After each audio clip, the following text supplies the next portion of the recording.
my world, you're well regarded. You got the wrong guy. You were always the wrong guy. Until you weren't. You were an X-Man. Fuck that, you were the X-Men. I was a hero in my world. 9 people, but my entire world is right here in this picture.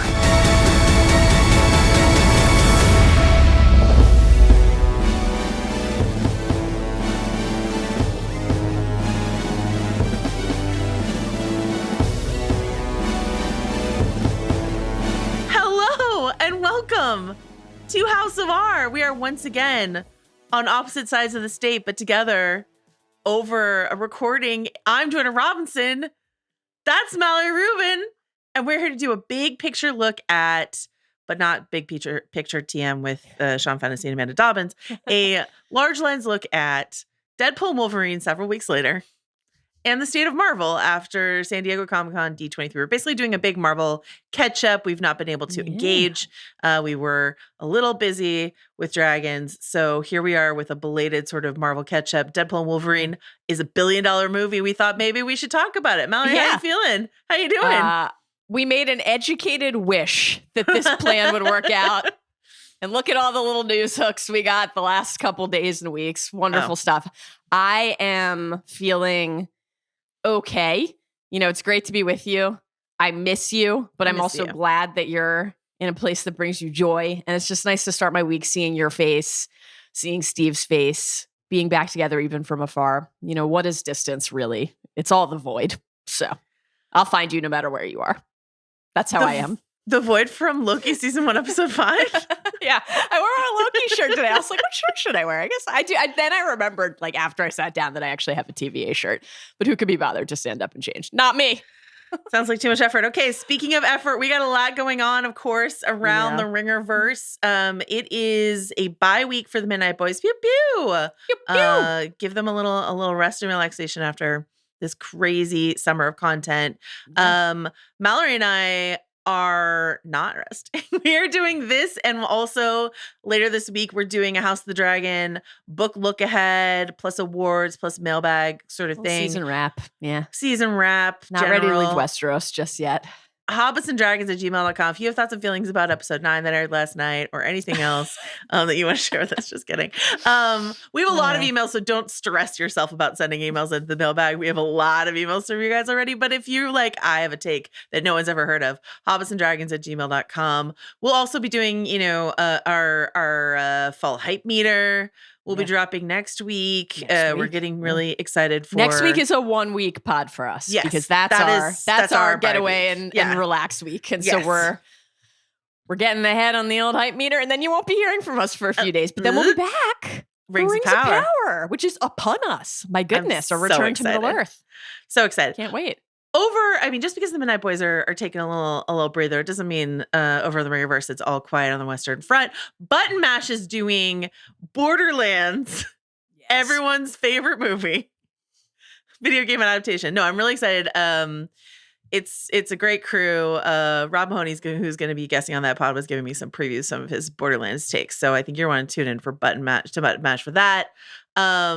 Also, the Mint Edition crew is going to be checking in on Alien Romulus. Mallory, we won't get to see it together.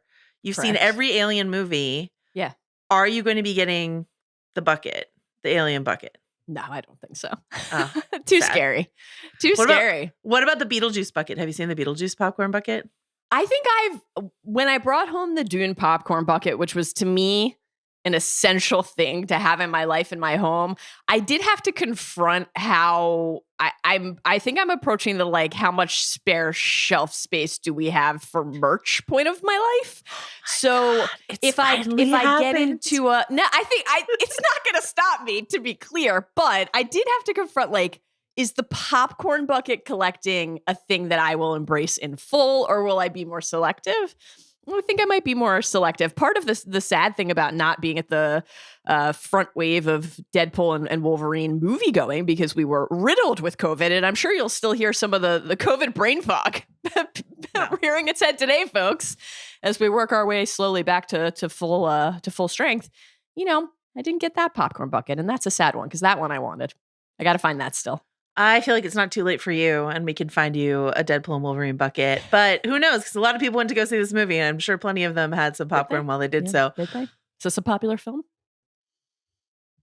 How can folks make sure they don't miss the Borderlands takes, the Alien Romulus takes, full hype meter, everything that's coming from us and all of our pals?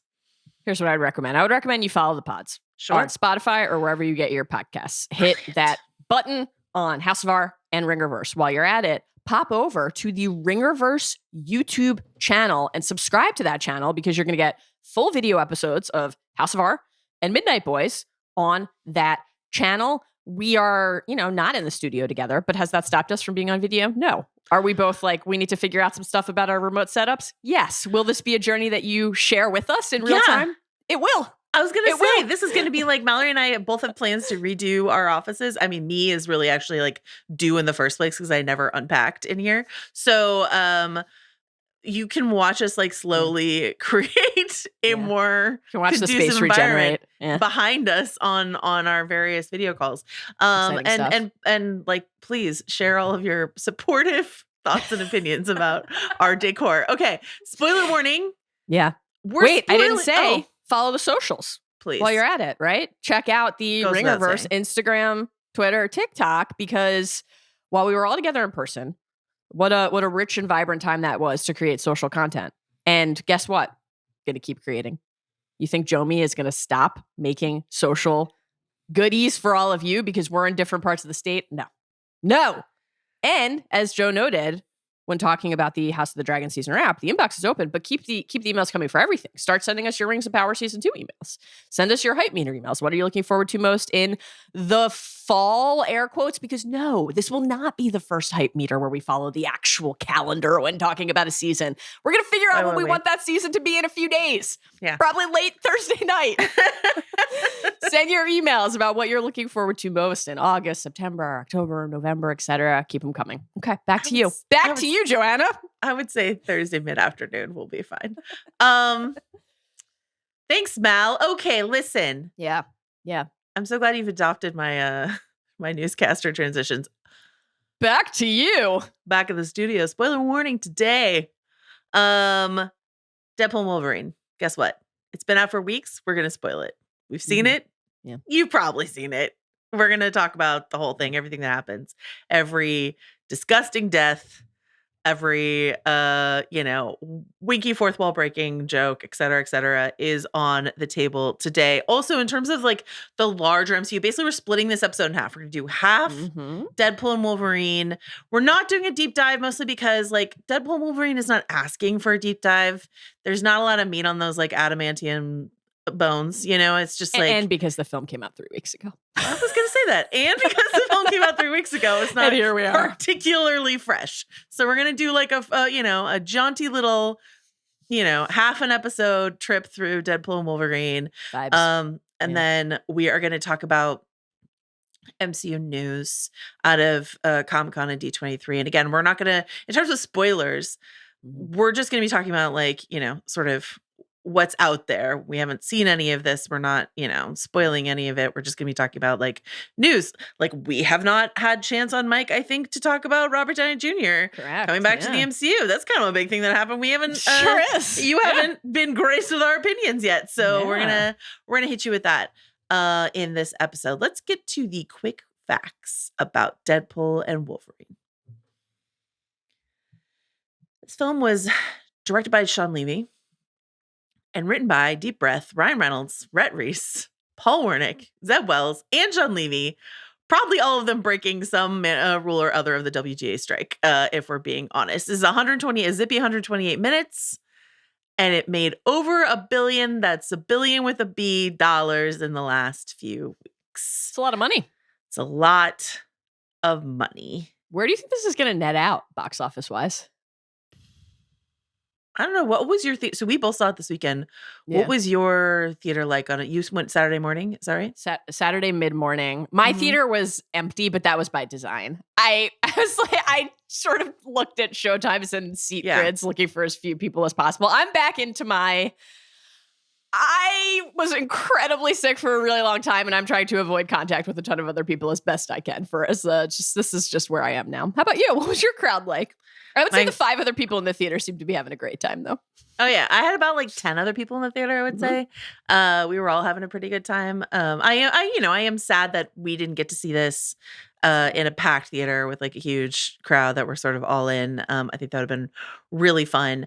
But yeah, so given that, I mean, I also saw it on a weekend morning. So I don't know like if that's any indication, but I have been to like a couple weeks later certain phenomena films like Dune or something like that where like every screening is still packed. So I don't know. I think it's good. We're going to start to see it Peter, no pun intended, out. Can the whole pod be about Peter? I don't want to tip any of my takes. Everybody loves Peter. Oh man. Let's do the opening snapshot, which is somehow different from the quick facts.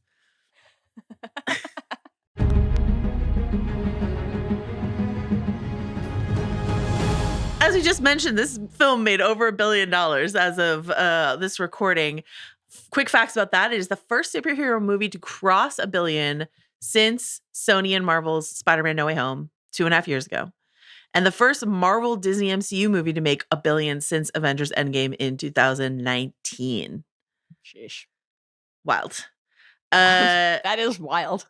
On the critical fan response front, since I've just decided to re-engage my like anti-Rotten Tomato stance, and I'm just going to bring you these data points. It got an A on Cinema Score, which is like comparable to the audience score on Rotten Tomatoes, and a 3.7 on Letterboxd, which I'm saying is sort of comparable to the critical score. So that'll tell you like where the audience versus like critical divide is. The critics are like, this movie is okay-ish. I kind of liked it, and the audience seems to be like, fuck yeah. So that's sort of where we're standing on this particular film. Which brings us to our overall impressions of Deadpool and Wolverine. Mallory, Rubin, hit me with your best shot. I had a great fucking time at the movies. I had a great time at the movies. I really enjoy the Deadpool films. I enjoy the shtick. And I was pretty excited about this based on the framing of the trailers and the marketing of like, we are taking the piss out of Marvel and we are spoofing a thing that you all love and that we take seriously and that we are still actively in the midst of, though tweaking in real time. Obviously, some of the particulars of like how the TVA was going to come into the story, what, if any, plot mechanic would be at play, etc. That was revealed to us in full to the extent that it could be while watching the film. But I don't know that there was a stretch where I went more than a few minutes without really laughing. Like, I had a great time. I had a good time with the pals I went to see it with. It did not necessarily work its adamantium claws into my heart and soul in the sticky fashion that the best MCU fare can and does and has. But I don't mind that. And I think actually that's sort of what we need right now is we talk a lot about the genre variance at the heart of the Infinity Saga's success. And variance can come in many forms. And tonal variance is variance too. And I think this was like a sorely needed, just refreshing couple hours at the multiplex with my pals. Let me tell you what else I've been enjoying other than seeing the film. Catching up on our colleagues' takes. I'm not sure that I have enjoyed a podcasting moment more in the year 2024. I mean this. Than listening to Chris and Andy on The Watch. They also were on a considerable delay, much like the House of R from when the film came out. And obviously their takes are nuanced and everybody should go check them out. But Andy's opening snapshot, in essence being, and I realized I'd be okay with dying. It would be okay to die. Was my favorite podcasting moment of the year so far. I was in tears listening to Chris and Andy talk about this movie. If everybody hasn't checked it out yet, Big Pick and Midnight Boys did a crossover pod. Steve, who like us was riddled with COVID at the time, had to miss it. So Steve, if you've got takes you're desperate to rip off today, keep that mic hot, bud. Jump in whenever you'd like. That's my overall feeling about the film and the experience of consuming it. I had a blast. Joanna, what did you think of Deadpool and Wolverine, and when will you've moved beyond my suggestion to make the whole pod about Peter, but I would like us to issue a follow-up suggestion. Can the entire podcast, if not a Peter central pursuit, can the entire podcast be about Dogpool? Yes, Dogpool stuff go? Is that Dogpool stuff go? Is that all the prompt you want? Honestly, yes. Okay. We will definitely lick my cinnamon ring clean. Go. I definitely want to talk about Johnny. We will get to Peter Pool and Dogpool. What about the cinnamon ring?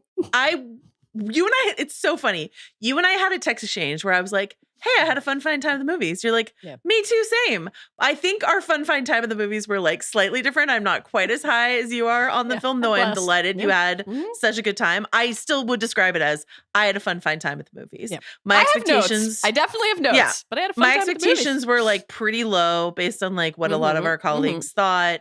I knew that like, but I had friends who had a great time too. And so I was like, okay, like let's try as much as possible to turn off my critical brain. I was really trying and just be like, okay, this is just all this is claiming to be is pure synthetic butter popcorn cinema. Like that's all it's trying to be. So let's try to meet it at its level and like turn off my criticism. And I had like a really good time with it. The Deadpool shtick is not my favorite. Has never been my favorite. But I thought the Wolverine stuff was really, really good. I thought Deadpool was as good as it could be. And I agree, like this is a great time to take, cracks at Marvel. This is like the next sort of prompt on here is sort of like what this mean for Marvel, and they needed this box office win, and even more than that, they needed to let everyone know that they had the self-awareness to allow like all the shit that we're talking, they're like, yep, and we're gonna put it in a movie. And so it's harder for us to be like, they don't know that the multiverse isn't working. They're like, we know the multiverse, like stuff like that. So like, I thought all of that stuff worked really well. I thought they were going to talk about the Logan, like the film Logan, like how they dealt with all of that. I thought that stuff was like, there's a lot of really smart moves in here. I think the thing that doesn't work for me personally with Deadpool is like, there's some clever, I don't think it's dumb. I think they're clever moves. I think they just always want you to also pat them on the back every single time they make a clever move. And I'm like, you could just let the clever move stand. And there's like, and that would work for me. Wolverine stuff worked really well for me. I thought the villains were great. I had such a good time with the villains in this movie. And it was quite fun. I think I wish the action had been better. The action was creative. Often, but like very CG dependent, and especially when we get the Fox team of like Elektra and Gambit and X-23 and Blade fighting, that was just like a lot of like nonsense cam to sort of for sure, and so I was just sort of like, there's a lot of really good ideas on the action front in this movie, and I would have loved to have seen it sort of executed at a high level, the way that we see like sometimes with like, we're going to talk about Daredevil a little late, like sometimes in the MCU you see like really good action. And I think it could have been like really, really good, clever action in this movie if, I was more enthused about the smaller set pieces. Like I think my two favorite fight sequences of the film were Logan and Wade fighting for the first time in the void and getting to like see Wolverine dig the claws into the ground before launching. Like Wolverine that was a genuine thrill. Wolverine on all fours is tremendous. And then inside a Honda Odyssey. And then inside the Honda Odyssey, which was, I thought, excellent. I agree that the larger team up sequences were not necessarily the parts of the movie that will stick with us. What did you think of the bye? What did you think of Dance Pool and using Logan's skeleton for? What did you think of that set piece to open the film? My goodness. I mean, we can let's save that for we're gonna talk about how they handled Logan in a second. Just one last week before we get into sort of the larger conversation is quick rankings check in. You're a big fan of Deadpool in general. I am. How would you rank the 3 Deadpool films? I think right now I would go 1 is my favorite, then 3, and then 2. But I could see this one shooting to the top of the ranking. on a rewatch and with some time, because I was so fond of the Deadpool Wolverine pairing and of the too limited but precious time that we got with Hugh Jackman in this movie, with Wolverine in this movie. That I could see this rising to the top ultimately. I think I'm What the about you? same. I think I'm the same ranking 1, 3, 2. Yeah. And 2, I just like really have had no interest in revisiting. 1, I've watched a few times. 2, I think I've rewatched like a couple times, but it's just I really didn't like have a great time with that movie. But yeah, we'll see on rewatch like how I feel about 3 in the future. But that's sort of where I am right now. And then where does this rank for you amongst the post Endgame movies? Like, where is We've this? had a lot of them. I know at there's this a point. lot, but like, what I Sheesh. mean, I think so like, I'll give you my top 3, I guess. yeah. As always, standard House of R caveat, fine print before ranking. I reserve the right to change my mind at any point. I will not be bound by the ranking that I issue. Don't here hold my with you. history against me. Yeah. My top 2 is unchanged. My top 2 is still No Way Home and Guardians Volume 3. Yeah. That's what I guessed. Those were just meaningful, memorable movie-going experiences. But I think I would put this third after those 2. I was looking, I'm like, what? Phases 4 and 5, which other films have to claw past Deadpool and Wolverine to hold on to that third spot? I didn't necessarily feel like subsumed by guilt moving anything else out of the top 3. But I think that's where I am right now. How about you? What would your top 3, top 5 be? Where are you slotting this broadly? Yeah, I mean, I know that I enjoyed Black Widow most people did. Mhm. And I also like that really movie. enjoyed Far From Home. But I think this is at least number 5 or near the top 5 somewhere. It's definitely up there for sure. And again, as we said, like definitely like what was needed right now for sure. Like Marvel must be feeling, I know they're feeling great because they've not been in a good place, and we'll talk about that a little bit later. And I know that Sean Levy's feeling great because he's giving a million triumphant interviews everywhere he goes. But like Sean Levy and Ryan Reynolds both, I believe, as has always been the narrative with Deadpool, had to sort of fight to make this happen, And so the fact that they got their way, and kudos to like Feige and the rest of them for, ceding ground there. And it's a smashola. Their instincts are always right with this particular property. So there you go. And it's funny because, Ryan, I think it was on the Tonight Show, Ryan Reynolds was like, Jimmy Fallon said something like, are we going to get like Deadpool 4 or whatever? And he's like, oh God, no. Right. And Incredible. was that something he just said like opening week or something like that as a joke or what have you? Or is he only interested in playing Deadpool as like a part of future movies? Like I can't imagine a world in which Deadpool doesn't show up in like It's impossible. Avengers, team up movies and stuff like that. But I can also not imagine a world in which Robert Iger doesn't like, shake down the money tree to try to get a Deadpool 4 to happen. Totally. So much to Happy Hogan's chagrin, there is absolutely no future in any timeline, sacred or otherwise. Yeah. Time ripped or otherwise, in which Deadpool is not going to be a part of the team ups. There's just no way. And I can't actually wrap my mind around a future scenario where there's not a standalone Deadpool film in phase whatever, but I'm actually relieved that they're maybe taking a beat to think about what that should look like and wait for the moment where it will have the most impact rather than just saying we've got to get this on the slate in 2 years, because I think part of why this felt so right is because it's like, it's been a minute. It had been quite a while. Mm-hmm. I mean, pre-COVID was the last, not just pre-our recent bout with COVID.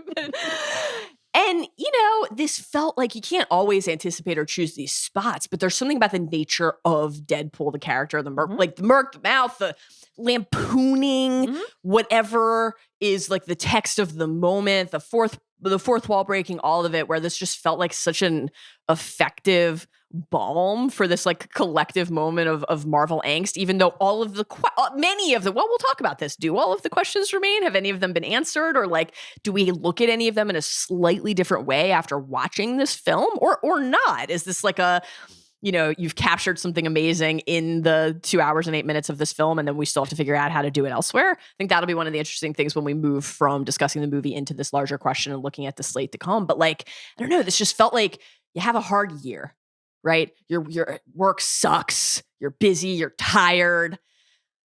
You can't wait to get to the beach. And then you do. You finally sit down and you feel the sand on your toes. And like you hear the ocean breeze, and then you take a sip of your favorite cocktail, and like, you know, you have to go back to work only in a few days. But for that moment in time, things feel good. Like that's what seeing this movie was like.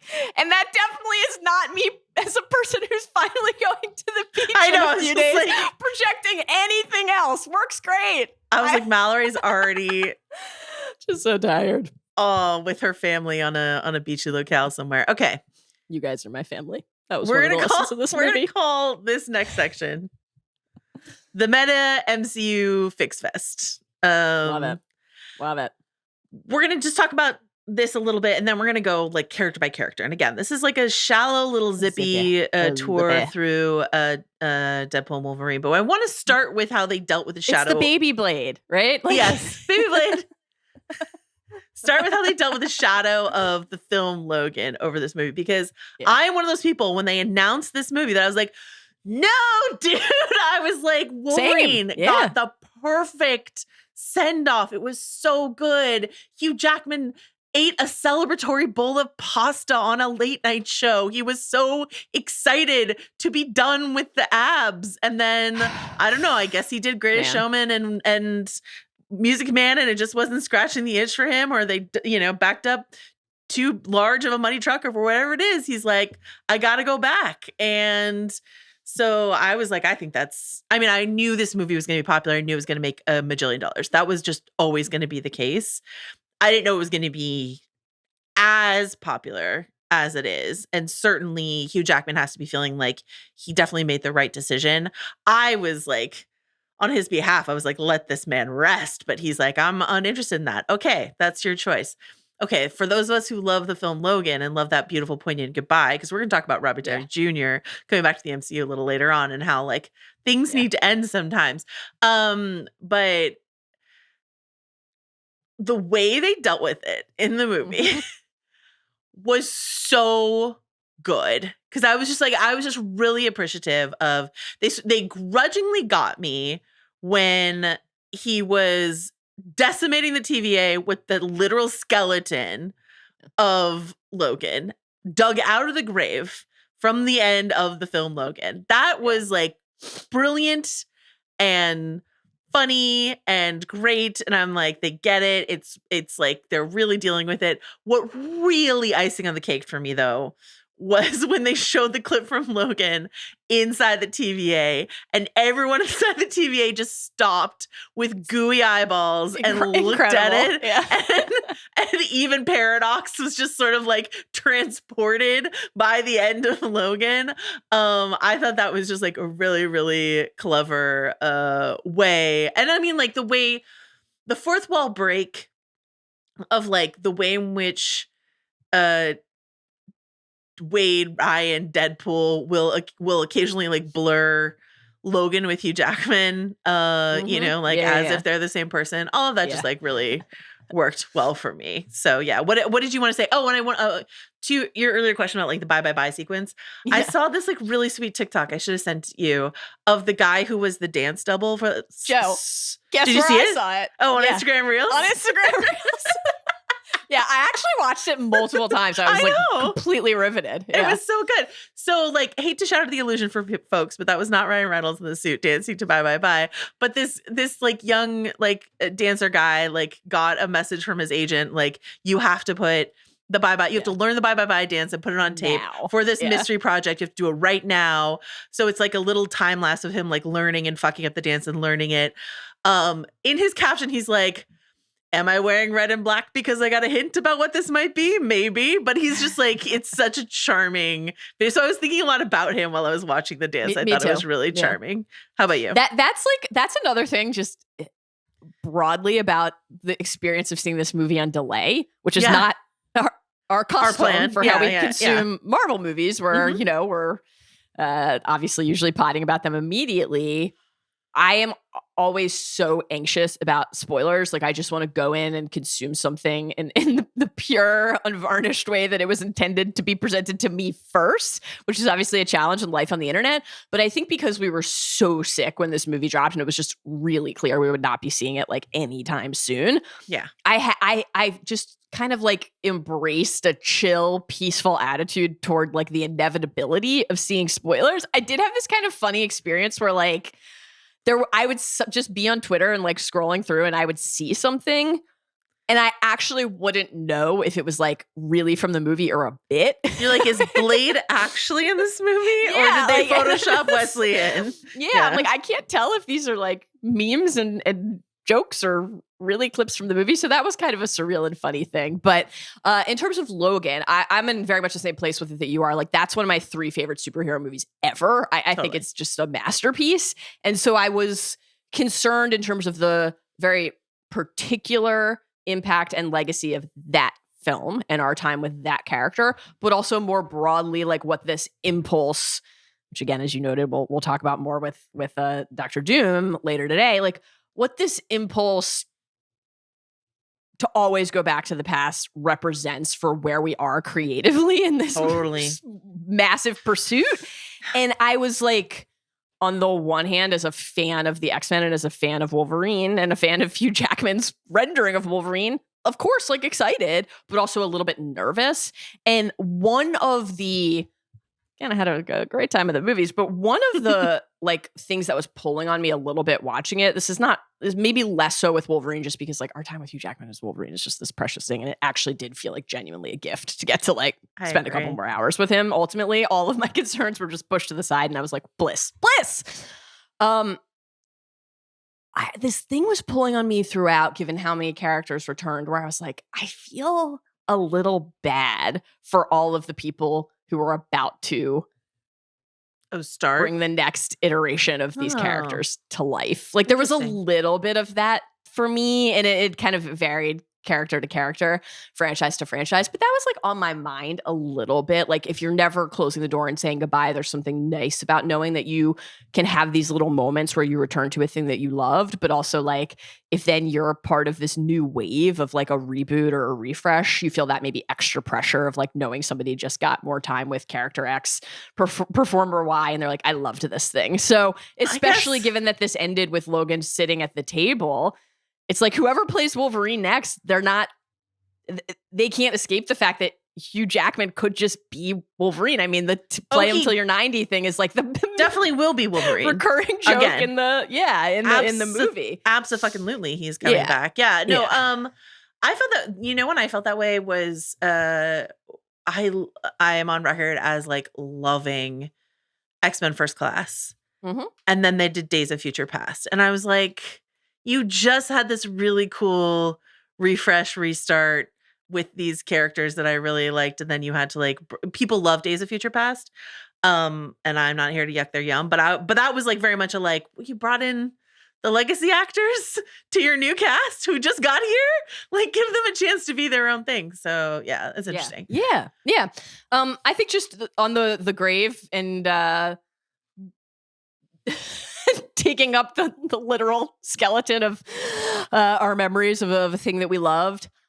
It's part of why the movie, I think, worked for me so well ultimately, is like, you can't half-ass this kind of a thing. You have to go all in. Like, you have to go all in. And there's a recognition there, I think, when inside of this movie, but more broadly, like what can lead to an effective spoof, right? What is at the heart often of good, not always, but often of like good satire. Like, you have to understand not only what hasn't been working about something, but why people love it. Like, you do actually have to be able to carry both of those in balance. And so I thought that was very present with the skeleton. And yeah, great stuff from Dancepool. What a variant. Not a variant, just a variant in our minds as people with awareness of Twitter and TikTok. or Instagram Reels. Are you know, and I felt similarly about we'll talk about that next. But I think that there are moments. So you mentioned the fight in the void when Wolverine like gets the claws out on all fours or whatever. Mhm. I loved that. The part that sends it over the edge where I'm like, I don't need that part is when Deadpool's like, all right, nerds, get out your special sock. Like that whole thing where they're like so proud of the fact that they're about to give us that. I'm like, you're about to give us something like really fun and great that I'm excited for. You don't need now to tell me that you're giving me something really great that I should be excited for, because I just am. But as I was watching it, I was thinking this does take like some cojones, like some audacity, because like moments like that where they're like, we're about to serve you something great, something I don't love no matter what. But what if that thing hadn't been great after all? That would have been, you know, it just takes a lot to put yourself out there and be like, we're really doing it. And then what if they hadn't done it? They did do it, but what if they hadn't? You know what I mean? Right. And so I'm just like, I admire that level of like commitment to your point, commitment to the bit.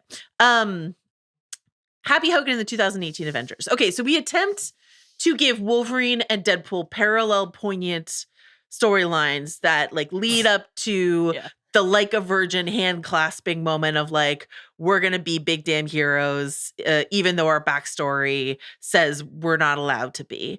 And I would say for me, it worked 50% of the time, but so part of that is this establishment of this scene where Wade goes to try to join the Avengers. This is a scene that was apparently written for Robert Downey Jr. if he wanted to do it. Yeah. He did not. He was not quite ready then, I suppose, to come back to the MCU, or perhaps just not interested in playing Tony Stark in that moment.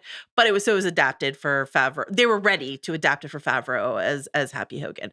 And it's meta commentary, of course, of the kind of on-screen hero that Deadpool will never be, but also 2018 is such a smart. This is like peak Avengers 2018. We are right on the cusp of Endgame. This is them at their like most potent era, and I thought that was just like a really smart, along with all the other meta commentary, this was such a smart thing to revisit the Avengers at their height of their like, we don't need you, Deadpool. We don't need someone like you sullying our our establishment, our team, Deadpool. What did you think of this scene? You didn't like it. Not my favorite part of the movie, just because like this was one of the rare spots in the movie where the fact that the timey-wimey stuff didn't make sense was actually distracting to me. And also the character motivation, which like I wouldn't say this is a movie that's really rooted in like emotional truth and character motivation. Yeah. But this is like presented to us as, you know, Wade is suddenly not enough of a giver for Vanessa and has to go try to like do this thing to prove his worth to her and to himself as a hero. And I'm like, I hated all of that. Yeah, I thought all of that was dumb. Yeah, I just meant is like the conduit into that. I'm like, yeah. But also I actually was just like, how did he get to a different continuity before his exposure to the TVA? I think oh God, you're right. Nothing makes sense in this movie, honestly. I mean, like, that was a part where like nodded me, whereas like a lot of the other stuff, I'm like, I mean, the part for me is that sure there's an answer, and I just don't know it. But Logan dies in 2029. That's the part that like really.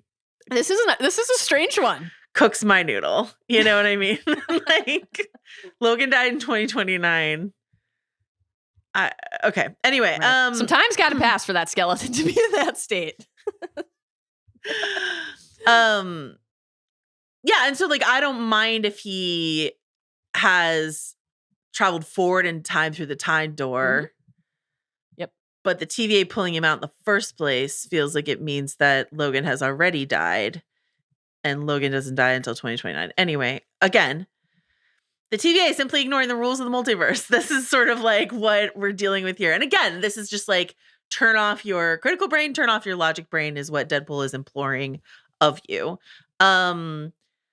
how would you say this story? I mean, you already said this. This is not a movie where we're looking for a lot of like emotional enrichment. So like when we talk about multiversal stories that we've got in the past few years, Loki, Spider-Verse animated films, The Flash, if you prefer, Doctor Strange, The Multiverse of Madness, No Way Home, something that you and I have talked about again and again, chiefly with Loki, but certainly with like any of these movies, is this idea of like what a multiversal story involving variants can do to a character. What does it mean to meet a version of yourself? All that sort of stuff like that. Again, this movie feels wildly uninterested in that, and that is okay, with the exception of, I would say, one scene. But like to your point earlier about like it takes all kinds of genres, like did you enjoy the fact that you're like, yeah, but I guess a multiversal movie doesn't have to be that. Maybe it could just be like fun, or maybe this is sort of the wacky tone that like some of Multiverse of Madness is going for. It didn't quite always achieve. Like, what do you think about that? Yeah, so I would say I have a few different thoughts on this. I would say I was maybe like surprised by how okay I was with all of this as I was watching, because I think that's not my inclination. Actually, I get, as you know, quite hung up on this stuff typically. Yes. And so then I was trying to interrogate like when it did bug me, or like why overall it felt acceptable broadly. And I think some of that is because the multiverse is a device and a sandbox in which the film can play. And obviously like the Time Ripper and our examination of the timeline and the anchor being and the peril that a given reality will face if it loses its anchor being. Like this stuff is very deeply present in and ingrained in the movie. We get like quite a few, Deadpool movies are talky movies, so it's not surprised, but we get quite a few like exposition dubs. Long, naughty exposition dumps. Would you say it's a lot of exposition for a threequel? Exactly. But I think that while on the one hand it might seem odd to say like a film where reality itself is in peril, like was content to make the stakes feel smaller, there was like something intimate deliberately about it, right? Some of it is just like Wade holding up the Polaroid and being like, I'm doing this for these 9 people, like the only people in the world I love. Like I actually am not really thinking about the structural integrity of the timeline. The fact that like I think some of the movies where that actually might have been more useful did have this like, either because we as fans and consumers of the multiverse saga, or because of the actual intention of the movie, pan out and like attempt to achieve more, and then they feel small inside of that. That feels like a letdown. But like this felt calibrated, right? The thing we got was the thing they wanted to give us. Like that I do think makes a difference on how you receive then what is presented to you. I did have, of course, like because we're consuming this connected story, I did find it at some points like difficult not to think, okay, what's Loki thinking about all this? Just based on where we leave Loki. It is hard Loki? It's hard not to think about that. And that is, I think, distracting no matter how fully realized one specific slice of the universe feels to you.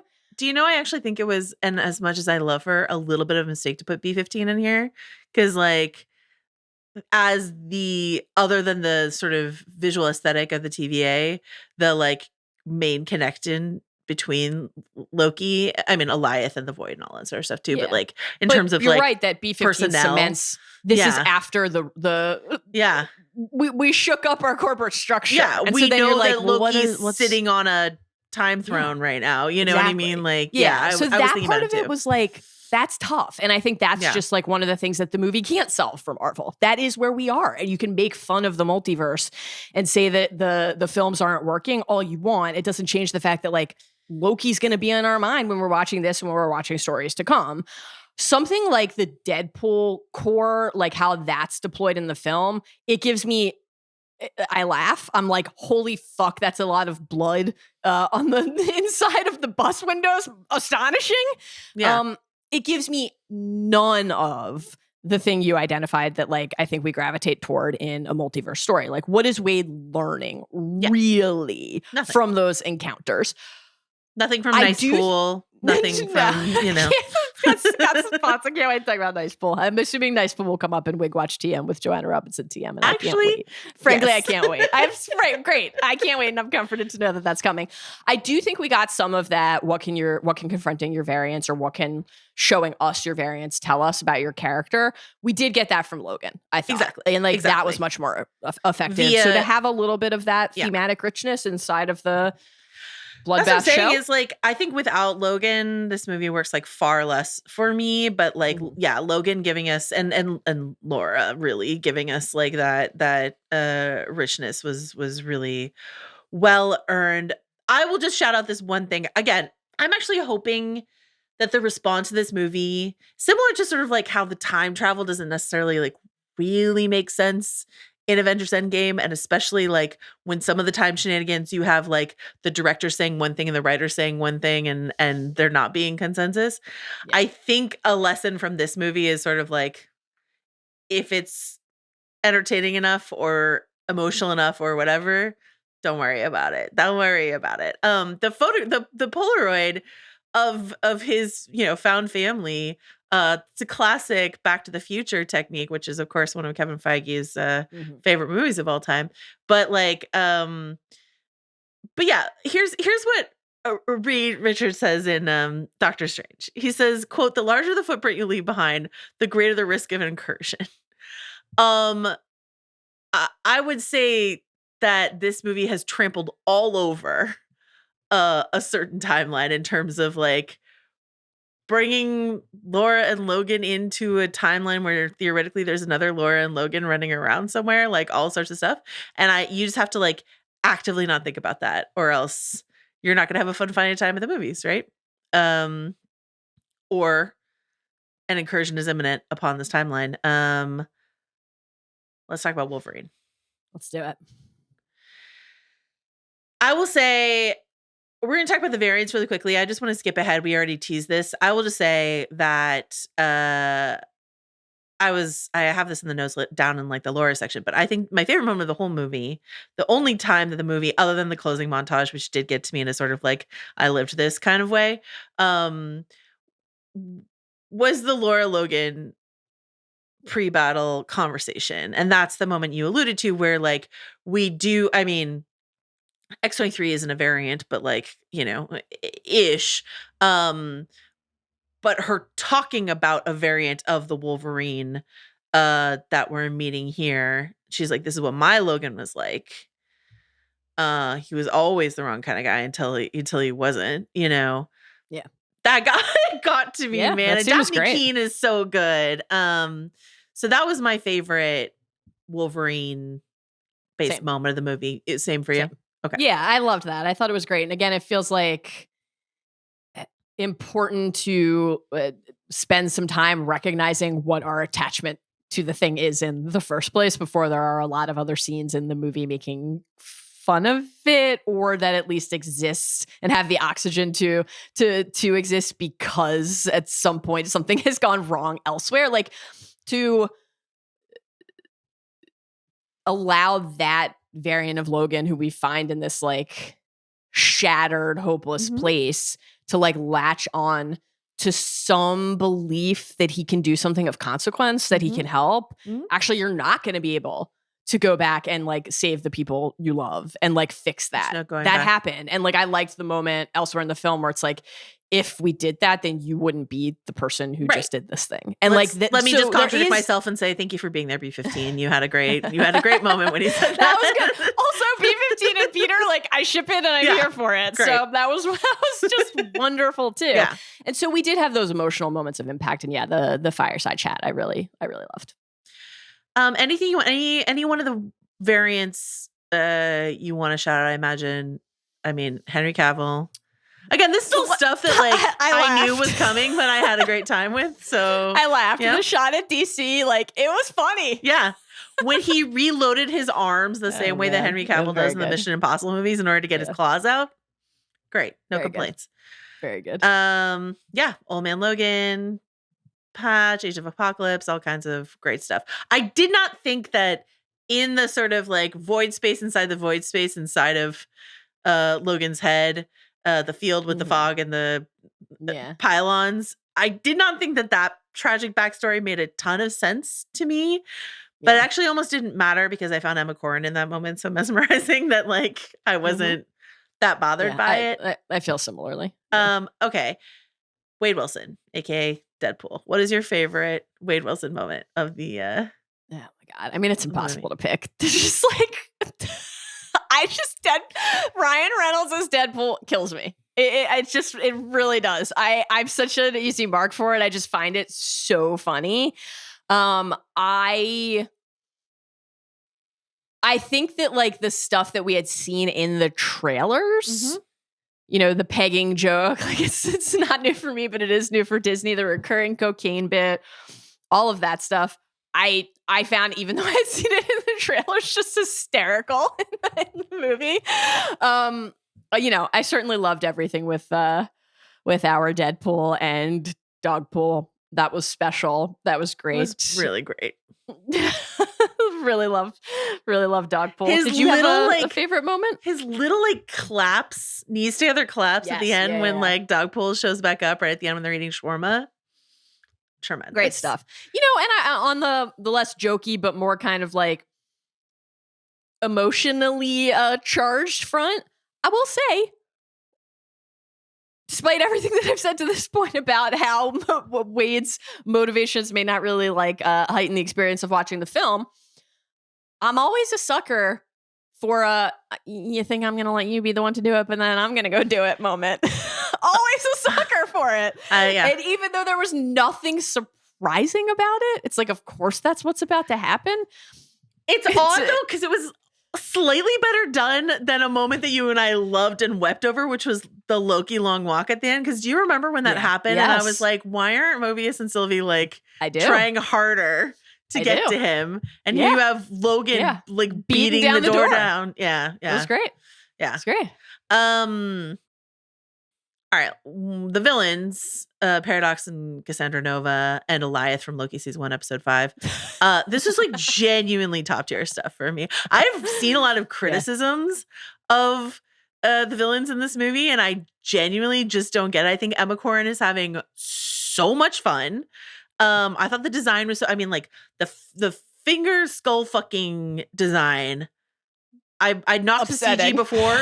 This was so good. That was great. The way, especially when she was doing it to I know you don't wash that hand. Well, it's gross. But also like Paradox, when she's doing it to Paradox and like his eyeballs kept like sort of like gooping around as she was doing it. Oh my God, it's so good. Also like how disheveled he looked at the end of it, because he had already had the like fucked up nose, but then his like hair was all fucked up and his face like looked saggier after she had just been like, and then she like dragged him by his head. It was so good. But also just like even just like the graceful telekinetic, just sort of like easy. It was just like an easy little joyful jaunt for her to like sort of toss everyone around. And I just thought she was like so fun. And so, you know, and she, again, her backstory of like Charles didn't look for me or whatever was like a little shallow and dumb or whatever, but like it didn't really matter to me because she was like mostly just trying to have fun, and I thought was really successful. So I had a great time with her.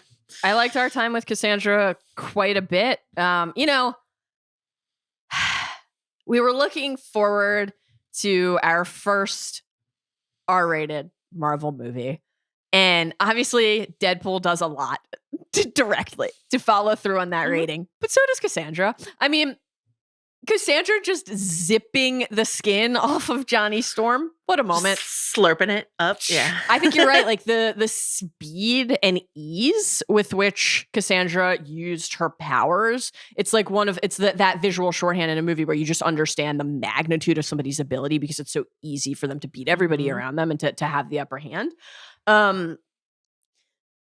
You know, how often in a Marvel movie have we gotten to hear somebody say they can't wait to flick their bean to Enya? It's just like, what a time with the movies, folks. I was so proud of Emma Corrin, who like, you know, obviously like played Princess Diana on Netflix, has done a lot of like highbrow, like always dressed like oddly and stylistically on the red carpet, seems to take like everything quite artistically seriously. And I was like, I'm really proud of you for doing this. I'm really proud of you for doing this. And he seems to like really have a great time doing it. Yeah. So I applaud you.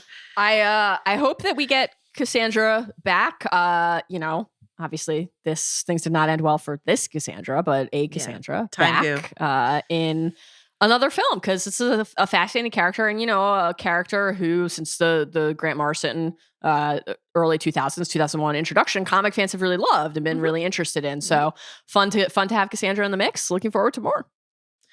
Paradox. Tell me all your thoughts about Mr. Paradox. Yeah, I mean, just wonder, this is what, occasionally we liked Loki a lot, and there would just be occasional like dry spells where we're just sort of like, TVA bureaucracy could be like a little zippier. And I feel like, with apologies to like characters like Dot and Renslayer, like this is what I want from like somewhat evil TVA bureaucracy, is like the absolute slimy fun that Matthew McFadden's having here. Like that it's his like Tom Wanganzi-ness through the lens of Mr. Darcy stuffiness. Like it was just like really worked for me. I loved it.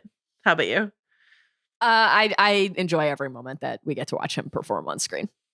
Just as he's like, whether it's Succession or Pride and Prejudice or Deadpool and Wolverine, he is like one of the greats of our time, and it was fun to get to watch him like do this and be weird and like that kind of haughty energy, in a bootleg side quest unsanctioned TVA, was like a really, I thought, fun mix. So I enjoyed it. Also, again, this was a trailer line, and often I find them then less potent in the actual film. But when he's like, "You appear to have soiled yourself," and he's saying it like he's like describing the port he's about to offer you over your evening cigar. Like, so casual.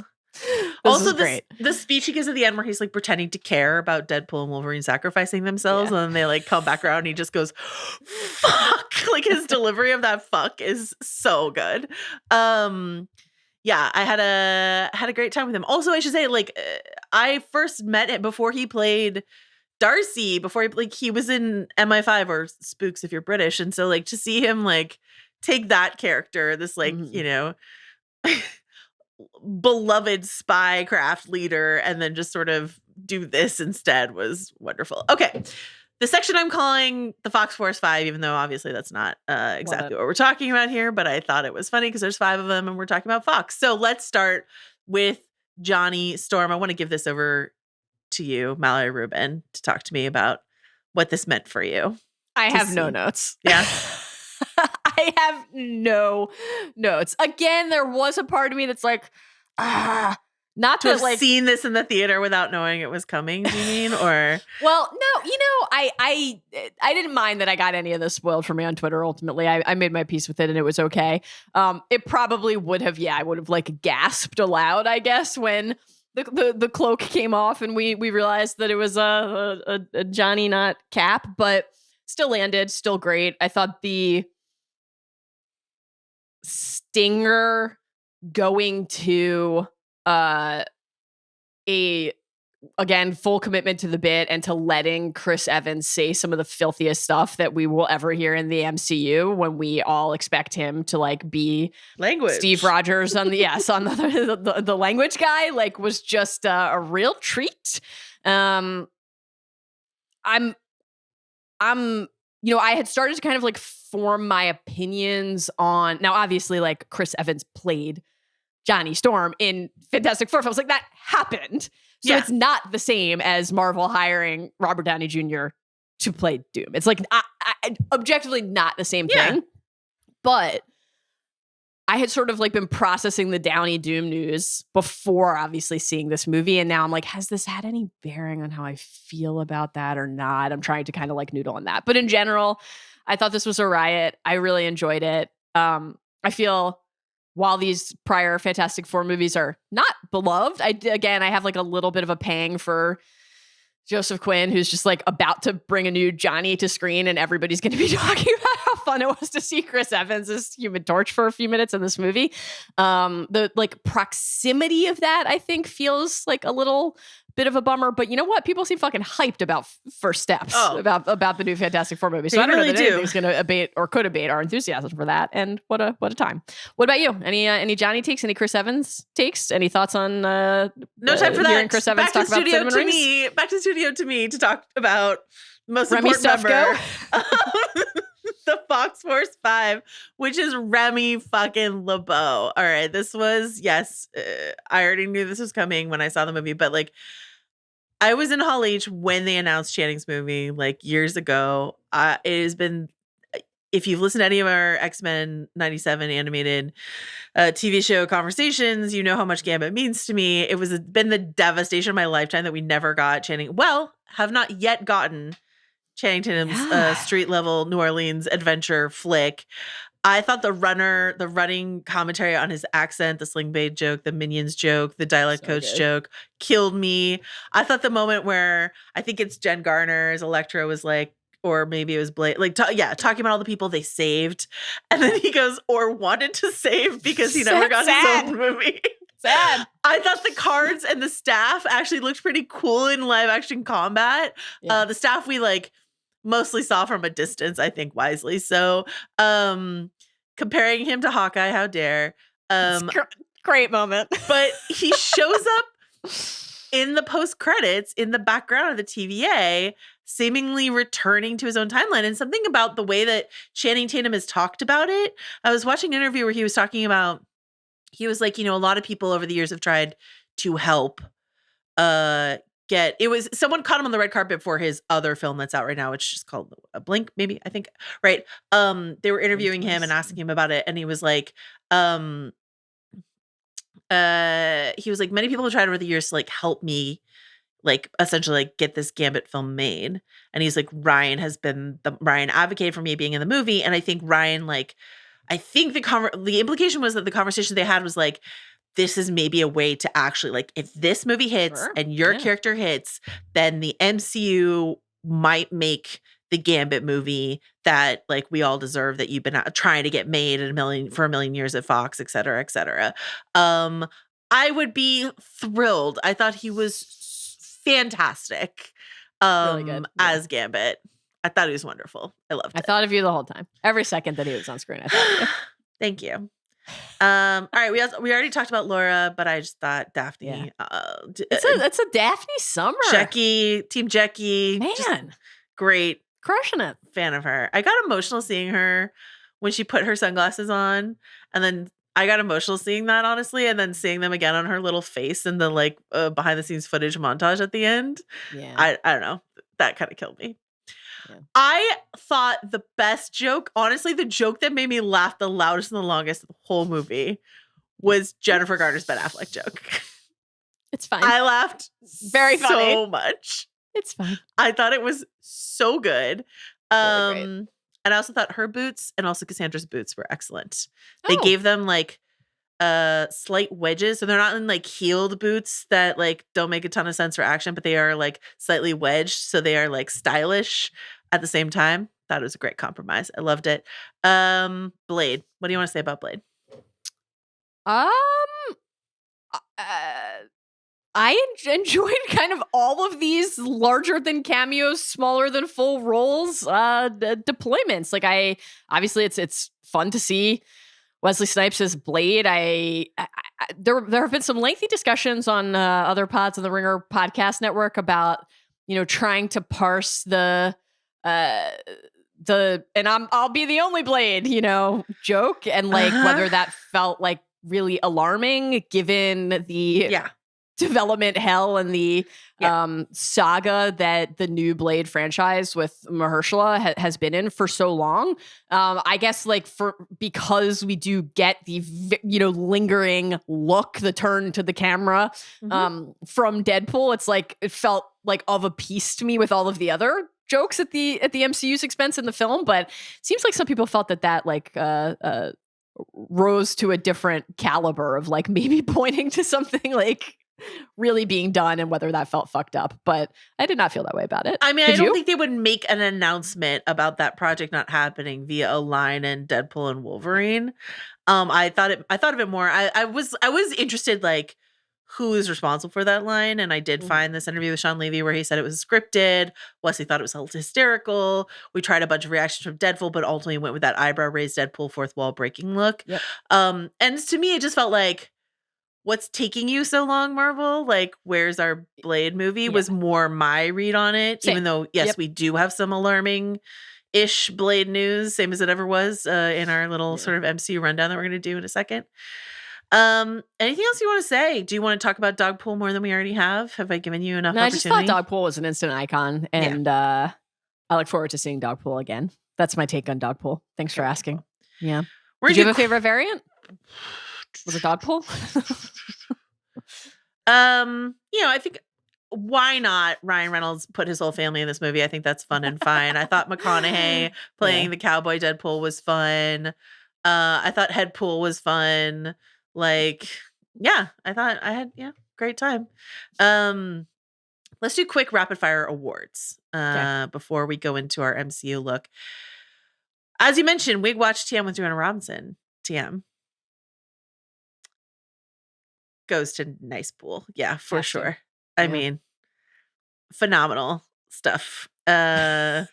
Just great. Honestly, great. The edges were like a little funky, but like the whole thing. And honestly, later when he called him Cafe Gratitude, that's like also another one of my favorite jokes of the whole movie. I thought was great. Very good. Yeah. Very good. Best cue the slow-mo needle drop. What was the best?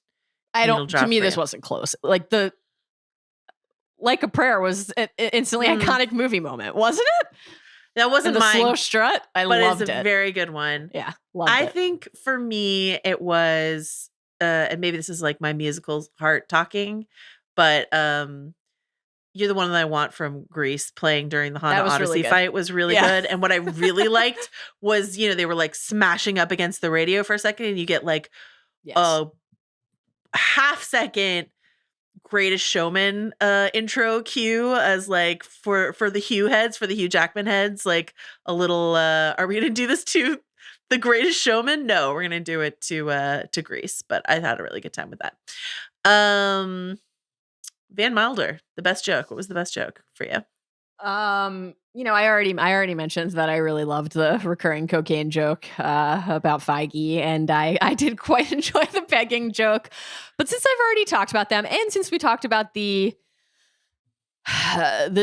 Jen and Ben joke as well, I'll go with.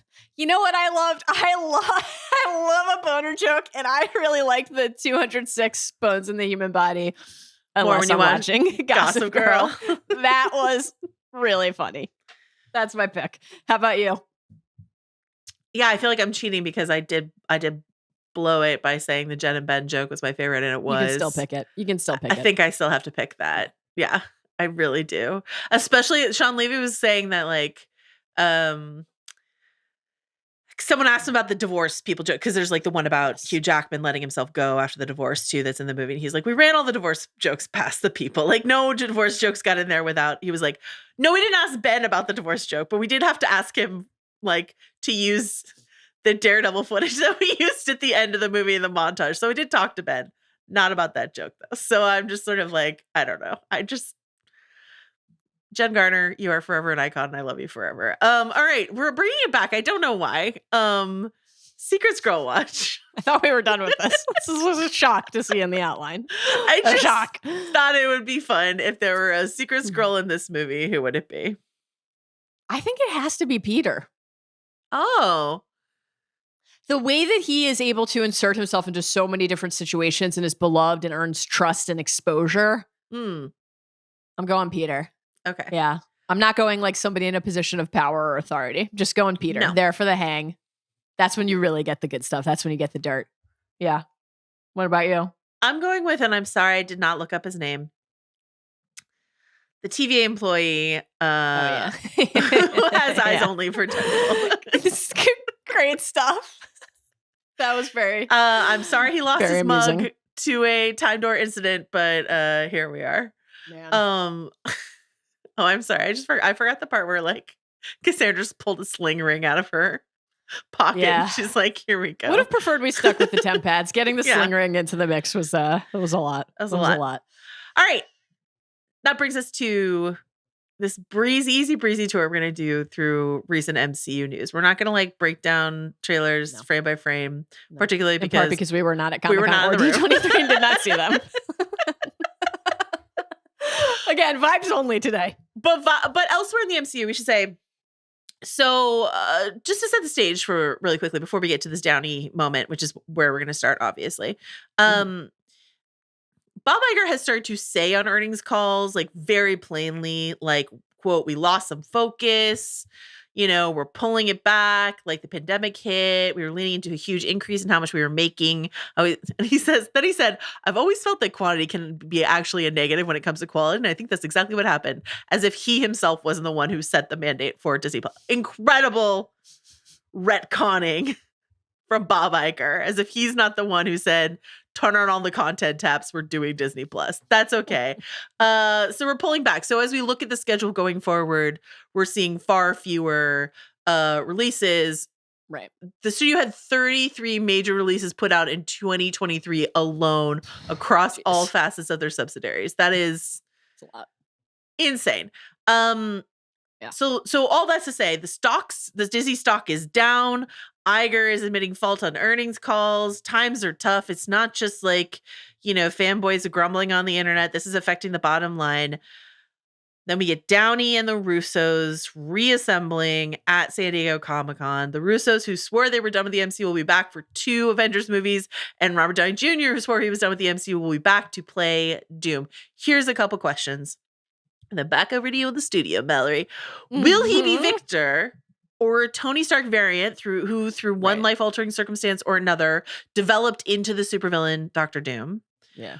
What do we think of the new mask, same task tagline? Do we think that what that means is that this Dr. Doom, like Tony Stark, actually thinks he's trying to save the world, and in doing so creates some sort of calamity or another that pushes him into antagonist territory?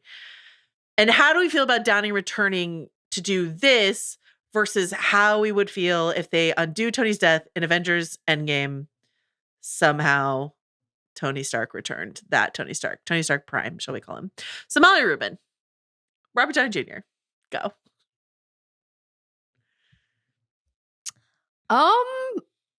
I'm still processing this. I have some pretty complicated feelings about this. I'd like to separate the Russo brothers and Downey, because they feel pretty different to me.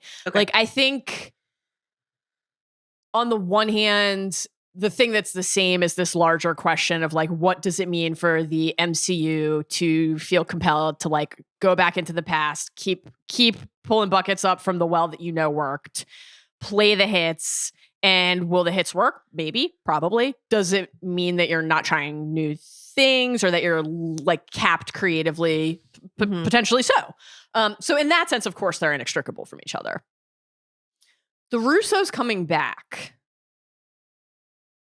I'm kind of like in favor of. On the one hand, I hope that this does not signal that the MCU powers that be are like less interested in giving different directors chances to make movies that feel distinct to their style. That's a worry, because whatever the response has been to some of those films, I don't think it would be fair to say it is always because of what the directors did with the movies. It's much more the design of the machine and how all these things relate to each other. So I hope we still get to see like those distinct styles and fingerprints from different filmmakers.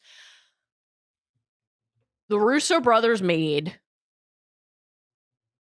Winter Soldier, Civil War, Infinity War, and Endgame, and those movies fucking rule. So like, I'm not upset about them coming back to direct 2 more Avengers movies. I'm certainly not surprised by it, despite whatever anybody said at the time, half a decade ago, and before all the other movies that they have since made. Their desire now, more than half a decade since Endgame, to return. If you read the Variety report, and I'm sure other reporting that will come out over time, they're getting a hefty paycheck to do this. All of this makes sense to me, and I feel like they have a genuine knack not only for the grand scope and the spectacle of an Avengers movie, but as we've talked about it and chronicled at length many times on many prior pods, I think they have a real gift for balance inside of the team up films, and how to like parcel out scenes, figure out scene pairings, some of which you might know you want, some of which might surprise you, and like find that real chemistry inside of character groupings and sets, and then the balance across the film. I think they have a gift for it. So I have less complicated feelings about the Russo brothers returning. Before you get to Downey, can I just please add on to that take? So the machine is in total, across those films that you mentioned, is Joan Anthony Russo, and then it's Christopher Marcus and Stephen McFeely as the screenwriters. To my mind, equally important in term when it comes to balancing the equation of the team up. Stephen McFeely is coming back, so it's going to be the Russos and Stephen McFeely are going to be working on these Avengers movies. Christopher Marcus apparently has said there's not enough money in the world, I suppose, that could compel me to come back, or I don't know. So some outlets have this listed as like Stephen McFeely and Michael Waldron, a writer that we've enjoyed his work. But I just want to point out, this is actually my main question mark is Stephen. There is no evidence of what it means for Stephen McFeely to work without Christopher Marcus. Right. That does not exist. They've only ever worked as a screenwriting duo. I don't know, since they've worked in such close concert for so long, who supplied what in that partnership. So I don't know what will be missing, because I don't know how to tell a Marcus element from a McFeely element. Right. But that's a big question mark for me, is like, what if it was Marcus who was, I don't know, delivering the more emotional beats, or what if it was Marcus who like knew how to perfectly balance the team up equation, or, all that sort of stuff. That's like the bigger, I have very confident that the Russos know how to work inside of all of this. And to your point about like not hiring directors to do their own thing, I think looking at the shape of what's to come, I think they're not willing right now to take a risk on a slightly unproven director, with the idea, I think in the past, the idea is the Marvel machine as a whole will carry this inexperienced director through to the finish line. And I think that they have found, for whatever reason, perhaps because they're stretched too thin because there's so much going on, or this, that, or the other thing, both in television and in film, that's not really what, I think they were treating these people as just sort of like cogs, and now they're like, no, these are going to have to be like bigger pieces of the machine that we need to spend like much more time investing in, right? Or much more, put much more on their shoulders than we thought we had to in the past. And so you see that in some of the, like the showrunners that they're getting for their shows, or the fact that they're even calling those people showrunners in the first place, is sort of this like new era post stumble that Marvel is like putting these people in position. So the Russos know what they're doing and they can do that. Or like someone like Matt Shackman, who like proved himself on WandaVision, like we can put him in this position and we have a lot of confidence in that. Okay, back to you for Downey. Tell me your Downey takes. Okay. So my gut real-time response to this was like, wait, holy shit, what? Oh my God, wow, oh no. That was like in like 5 seconds, right? And I honestly I don't think that's changed a ton with a little more distance from it. Like I am, Joe, stop me if you've heard this before. I'm at war with myself and I'm of two minds. Of two minds, okay. I would say 0 doubt that Robert Downey Jr. will do a great job with this and that it will be good and entertaining to watch. That's actually not the question.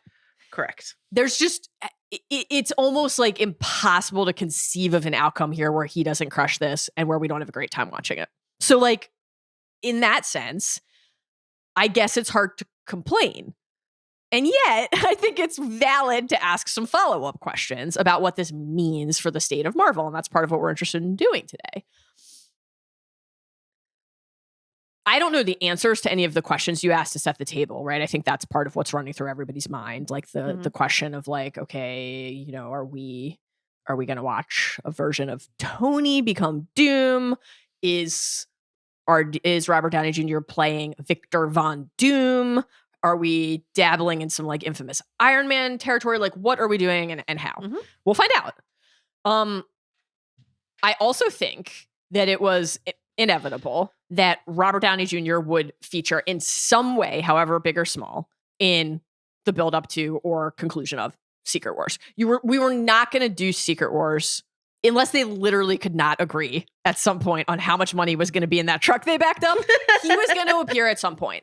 I think I had like been assuming that we would meet a version of Tony from another universe, and it would be like almost more like a version of what we got in Deadpool, right? Where a character returns and it's like either a variant of them from a different continuity, or like the time is limited or something. I, as you know, and as House of R, as the bad babies know, I try to come into a lot of this with an open mind and an open heart, and then I have my lines, and one of them is like, you can't fuck with the sanctity of Endgame in any way. You just can't.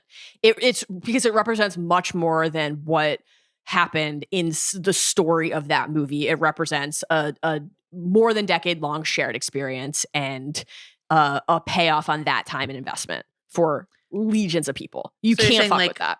Sorry, Rhodey. Rhodey is going. You can't fuck with it. God damn it. I don't necessarily feel like that is in peril here. Maybe it is. Maybe it could be. Perhaps I'm being naive about that. I don't know that Downey coming back to play a different character has to jeopardize that specifically. But of course, more broadly, then we start asking these questions about like, okay, are we always going to live in the past, or how are we going to move forward? And I think like, you are quite literally, you wrote the book on how all of this came to be in the first place and how many things defied expectations or shouldn't have worked but did. And we trace all of that back to just there are many different early moments of consequence. But like hiring Downey to play a character who you never, ever, if you were just sketching out how this was going to go, would have picked to start with Iron Man, ever. And they did. And like, sure, it's because kids in a focus group like the toy, but like, we went down a path that we would not have like logically decided to go down if you had just had your druthers of like the rights and the character rights and all that. Okay. So I start to worry more broadly that we're closing the door on like just, and not to sound too dramatic about it, but like possibility, right? Like if the fear has taken root and the anxiety has taken root so fully that people are not receptive to the new offerings. And so let's give them more of, or a new twist on slightly new flavor of a thing we know they love, then it is inherently going to thwart new discovery. And the propensity for new discovery is how the Infinity Saga ended up existing in the first place. And so like, I don't want Marvel to be, I don't want the people got spooked by The Last Jedi and so we got Rise of Skywalker to come to seep into the MCU. Now, again, I don't doubt for a second that Downey will play a great Doom and that these movies will be good. Doomsday and Secret Wars, I would be surprised if at least his role in them, and more broadly, like they're not entertaining films. I would be surprised and very disappointed. But what does it mean that we had to bring Downey back to play Doom? Doom is one of the most consequential characters in the history of comics. So not only are we like obviously pivoting from Kang in real time and like definitionally shrinking then the number of installments that Doom can be in and the scope of that. And maybe in some ways that'll be beneficial because feeling the compulsion to connect every single thing before has not actually worked. I kind of, my suspicion, and I could be wrong, but my suspicion is that Downey is going to play Doom in these two movies, right? Yep. But that ultimately there will be a different Doom played by a different character in the MCU going forward. I think you make excellent points. I'm going to try to like silver line it and say, I hear you and I so agree with you in terms of like, we can't just circle the same drain over and over again. But what's also true, unfortunately, is that a lot of their attempts to launch new characters since Endgame to now, be it Shang-Chi, be it the Eternals, be it Ms. Marvel, be it She-Hulk, et cetera, has not taken root the way that they hoped it would. There are, you and I love a lot of those characters. Like we had very strong connections to a lot of those characters. So I'm not saying that's an across the board failure, but I'm saying it didn't happen it didn't go the way they wanted it to go. For sure. Yeah. And the way that they tried to introduce various characters, like via, in some cases it really worked. Like Kate Bishop really worked, or Yelena Belova really worked. And like in those cases, you have legacy characters like Hawkeye or Natasha being the anchor, bringing those characters into the universe, passing the torch. Yeah. In other cases, it didn't work as well. Like I would say Doctor Strange is not as successful a conduit, but like the most successful version of an OG Avenger bringing a character into the MCU or into our hearts and minds is Tony Stark and Peter Parker, right? Using Robert Downey Jr. to bring Tom Holland into everything. That's not to like say that Tom Holland isn't like a charisma bomb on his own, but they really leaned on Downey to bring that character into our hearts, to make us buy into a new Spider-Man. And so the potential for them to use Downey in that role to anchor some of these other more shakier feeling characters into our hearts and minds is something that I am hopeful about, that's a reason to use him. Do you know what I mean?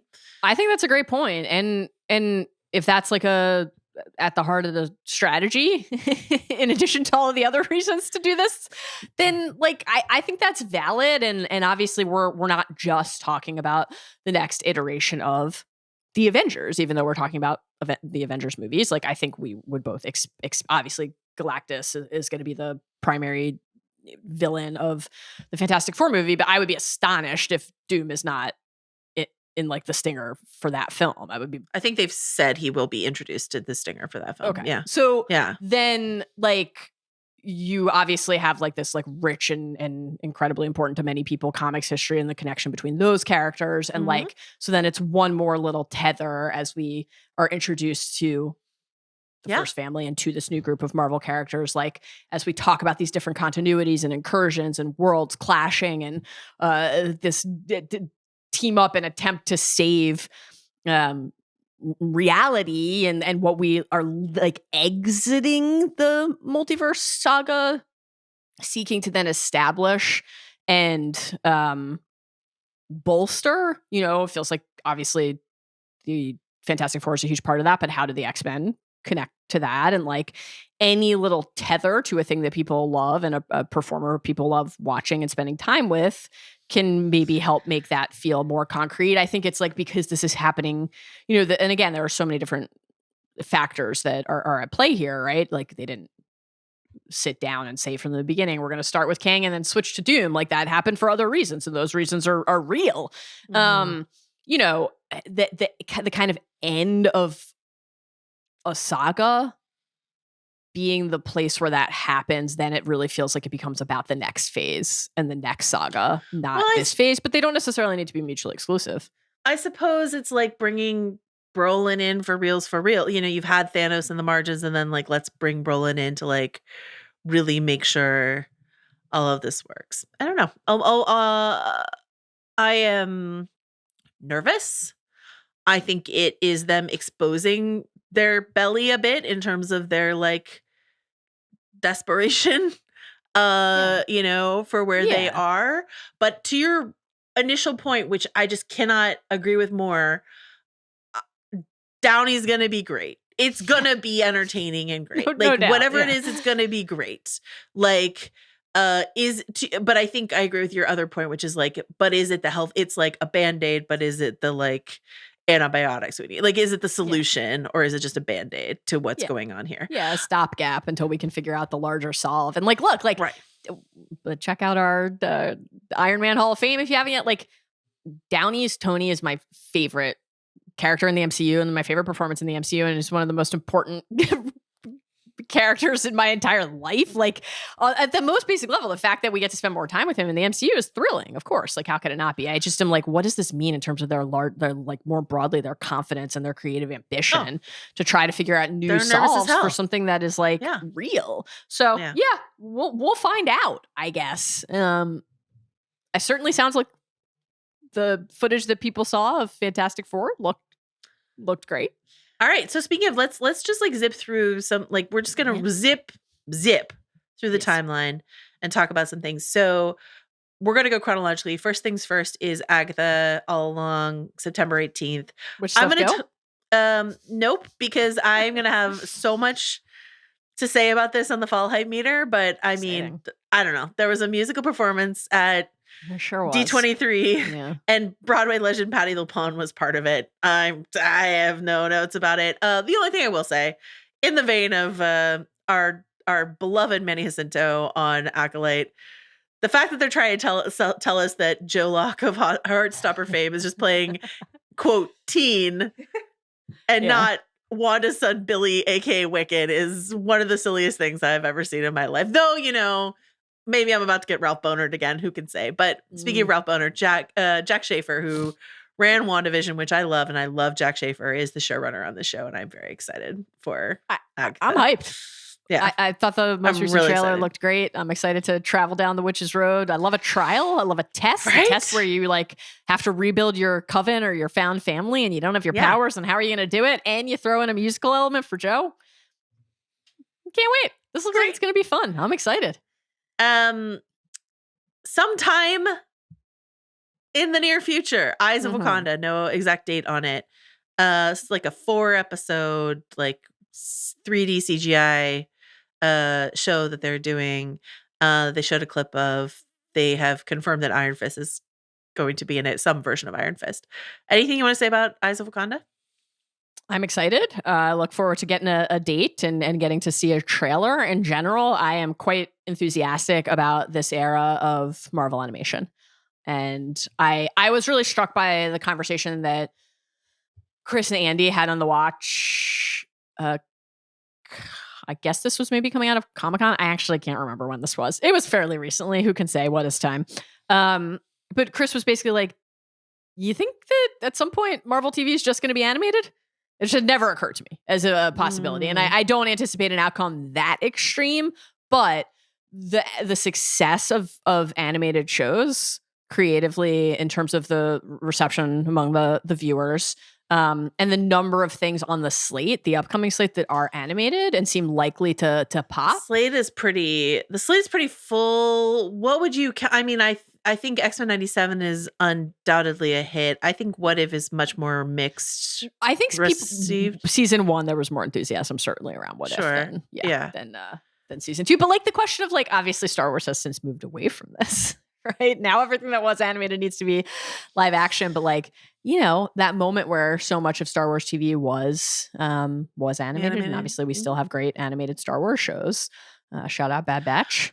I think it's certainly easier to say this is one universe and it's animated. You know, I think I didn't listen to that particular conversation that Chris and Andy had, but I think more along the lines of the absolutely tangled web of continuity that they found themselves snarled in by trying to keep all the plates spinning of all the live action shows and all the live action films, and us trying to feel like we have to watch all of them.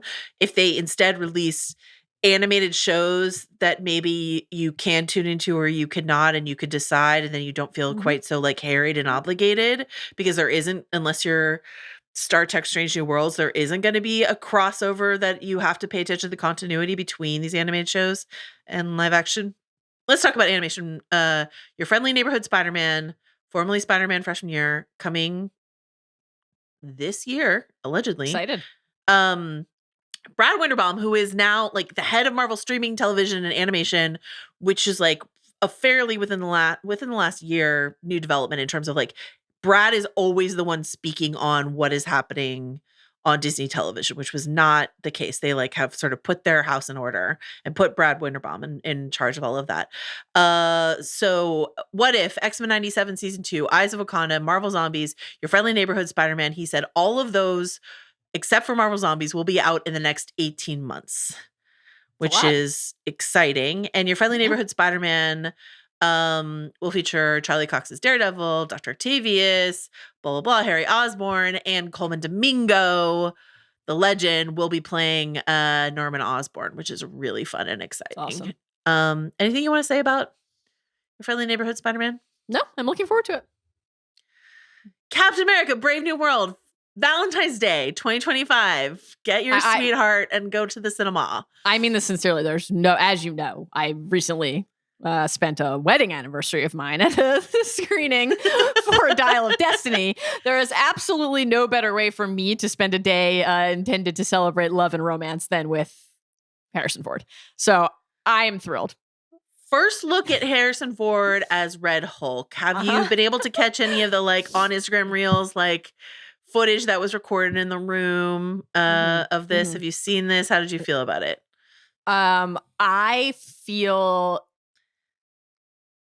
excited that, and I feel privileged.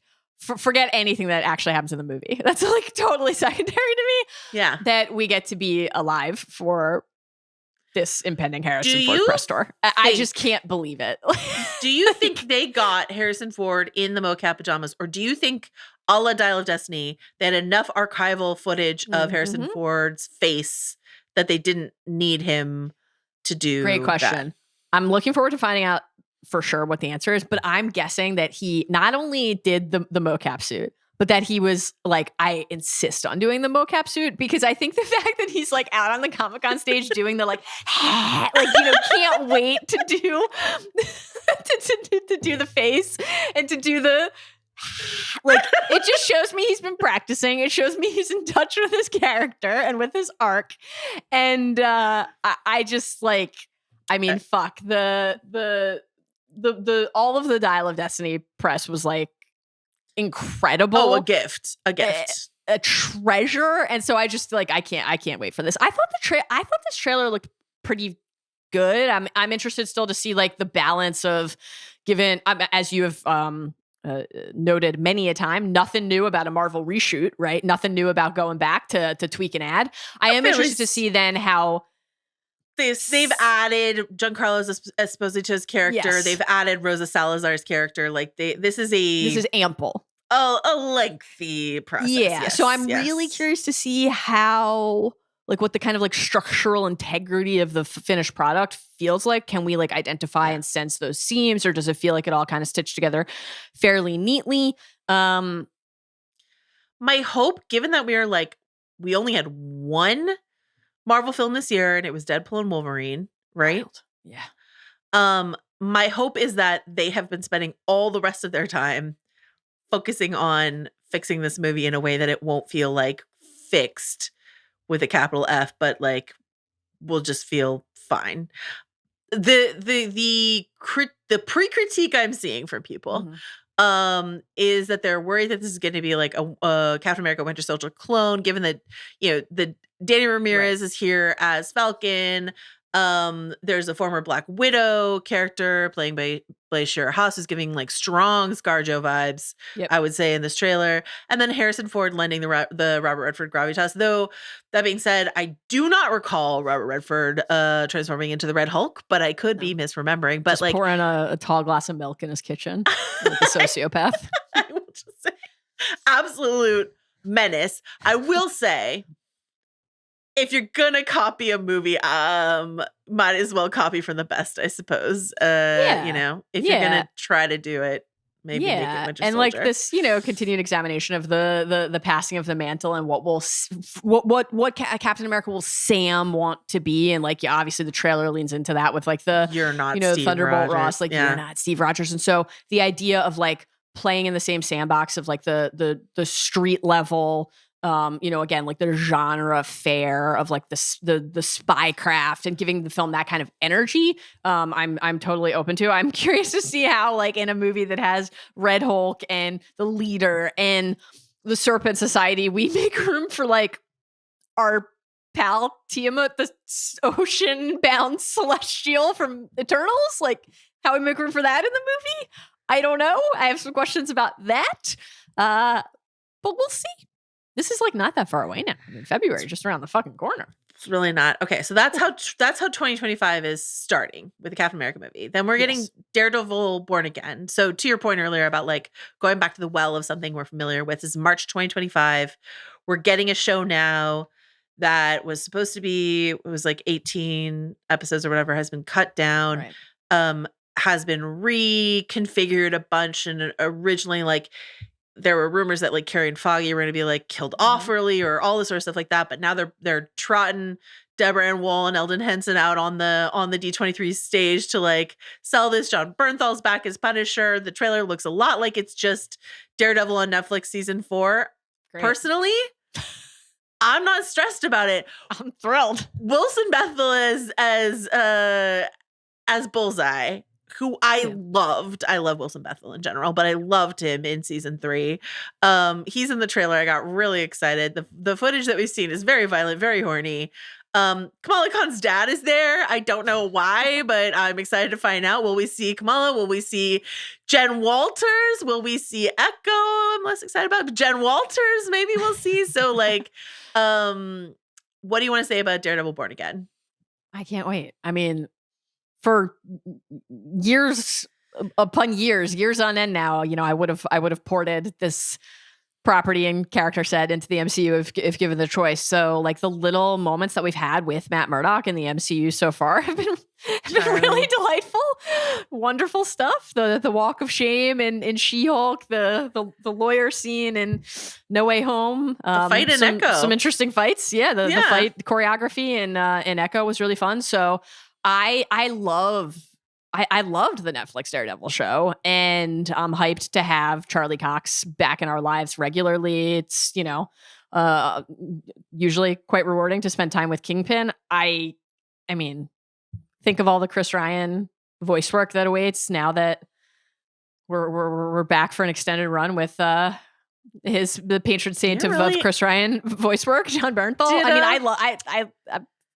Did John, Chris pay you to do native ads for the watch on this he's pod on today? my mind. I don't know why he's on my mind today. He really is. Well, we didn't get to do, Talk the Thrones this week, so perhaps that's you're right. That's him. probably what it is. Like last night, I just was like I had the shakes going through withdrawal. No Talk the Thrones on episode 9, even though you promised me there would be an episode 9. I did. But yeah, Frank Castle, Punisher back. Like I'm excited. I really hope the show is good. And if it feels similar to the Netflix show and like they didn't radically change the DNA of something people love, that strikes me as kind of a good thing.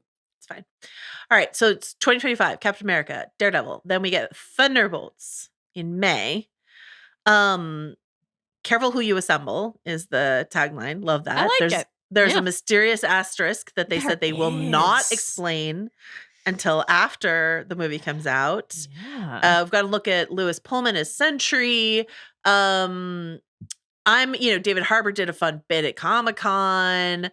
I've heard from everyone who saw footage that they thought it looked great. Florence Pugh says Yelena Belova jumps off the second tallest building in the world, which is in Kuala Lumpur. Ghost Protocol Yelena Belova edition. Great. Give it to me. I have always been excited for Thunderbolts because I'm a huge Yelena Belova fan. I'm a huge Bucky Barnes fan.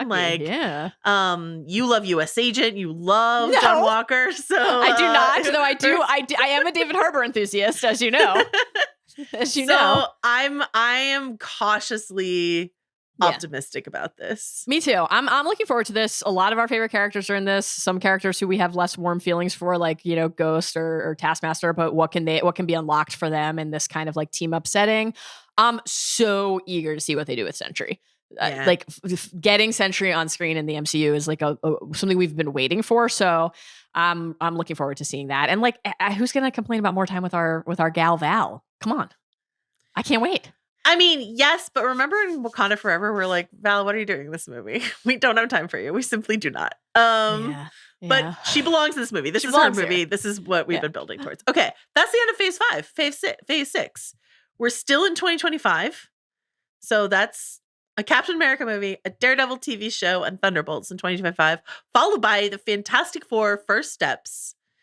We got a little trailer, which has mostly footage that is like, seems like it's like, because they've said that Fantastic Four First Steps is going to start with them having their powers.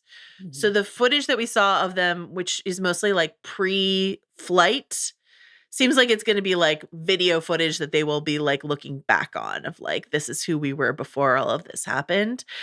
This is directed by Matt Shakman, who, as we noted, cut his teeth on WandaVision, not to mention Game of Thrones and It's Always Sunny, et cetera, et cetera.